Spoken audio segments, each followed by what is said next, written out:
আপনাকে কি বলবো, আমরা আসলে সুমন সাহেব আরেকটু ব্রাইট কাউকে চাচ্ছিলাম আর কি। কি বলেন স্যার, আমি তো আপনার থেকে ব্রাইট। তাকে দেখেন। আরে আমি আপনার স্কিন কালারের কথা বলছি না, আমি আরেকটু মেধাবী কাউকে চাচ্ছি আর কি। স্যার আমি অনেক মেধাবীও। আসলে আমার মেধা সম্পর্কে অন্য কেউ জানে না, আমিই জানি। যেমন আপনার মেধা সম্পর্কে আমি জানি না। আসলে যে যার মেধা সম্পর্কে জানে, বাইরের মানুষ সেটা বুঝতেও পারে না, জানেও না। ঠিক আছে, এটা মেনে নিলাম, কিন্তু আপনার তো কোনো এক্সপিরিয়েন্স নাই। স্যার চাকরি না পেলে এক্সপিরিয়েন্স হবে কিভাবে?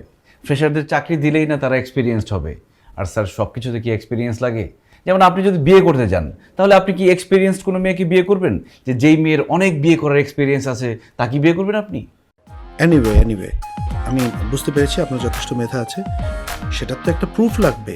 আপনি একটা কাজ করেন, আপনি আপনি এই কলমটা আমার কাছে সেল করবেন। হ্যাঁ, আমাকে এটা কেনার জন্য আপনি আমাকে কনভিন্স করবেন। কি বলেন স্যার?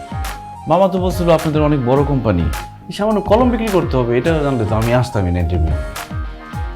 আচ্ছা ঠিক আছে, কলম কলম কলম ছোট হয়ে যায়, আপনি